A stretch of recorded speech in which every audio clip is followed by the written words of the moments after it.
Beach FM, locals talking to locals. And here to talk about Judy, an interesting movie, is Peter Edwards with the Shoreline Film Review. Tell us about this one. I've been looking forward to Judy, Peter. Good morning, John. Right, okay. Well, I was thinking on my way in this morning, it's a rather soggy morning, I've got to say that there can't be many people who haven't either seen The Wizard of Oz or heard of it, and therefore, by default, know about Judy Garland.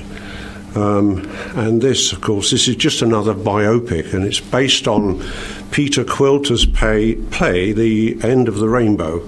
That's about the final year of Judy Garland's life, which culminated in her death from an overdose of barbiturates in 1969, so it's 50 years ago, John.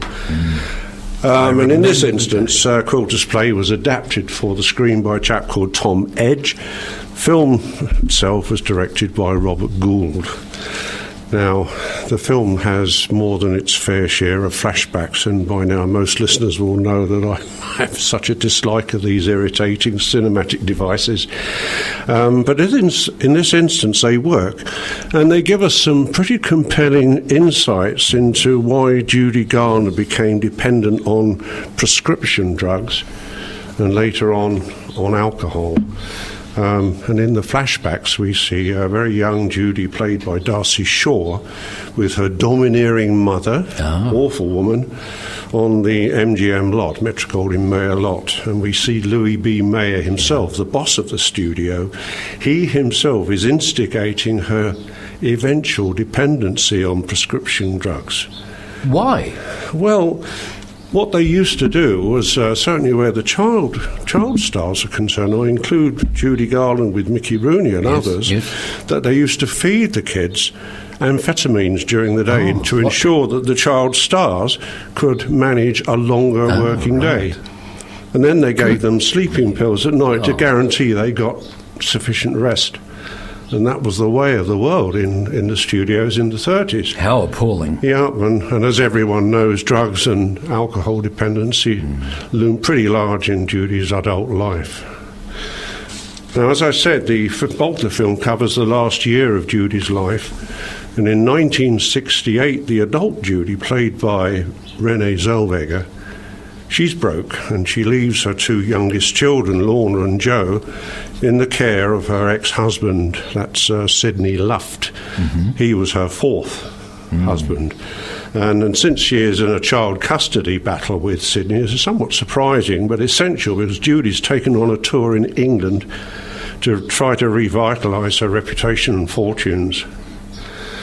Now, in England, her promoter, the impresario Bernard Delphon, who's played by Michael Gambon, he's a bit of a waste. He's wasted, really, in a small part like this. And I'm sure he will deliver the tone suitably, frugally. Well. Yes, he does indeed. But then there's him and a brought-in assistant, played pretty well by a lass named Jessie Buckley. They surprisingly don't seem to know much about her reputation and her checkered background in the States. And initially, they give her very little support to a very damaged Judy. At first, the tour seems to be a success, and they've got sellout audiences.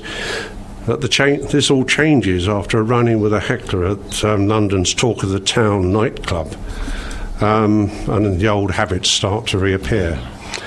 As the film suggests, her involvement with an eventual marriage to her fifth husband, Mickey Deans, who's played in a particularly sleazy way, it seems to accelerate her downward spiral, and when she eventually collapses on stage in a drunken and drug-befuddled stupor, any hope of sort of rehabilitation is gone. The contract is cancelled, and she's pretty much left on her own.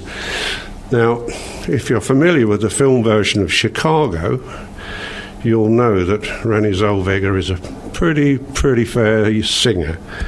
And, of course, she's well known from the series of films about Bridget Jones and her diary.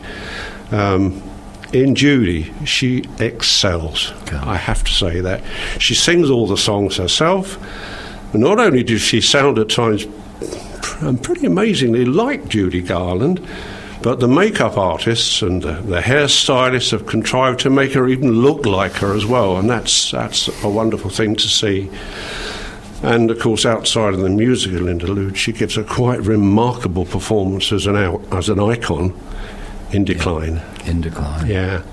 This must be a very challenging part, because obviously there's a lot of fragility there. Oh, yes. But when you're performing, I mean, she was the queen of the showstoppers. She was a very feisty individual, yes. And that comes across quite strongly. Having said that, I mean, the final scene, which depicts her last performance at the Talk of the Town, is especially poignant and very sad. And if you're going to see this film, do take a couple of tissues with you, because it is quite weepy. Is this the Talk of the Town in London? Yeah, that's right. Really? I mean, it's a sad film, particularly as we all know the final outcome. But having said that, it's especially compelling for all of that.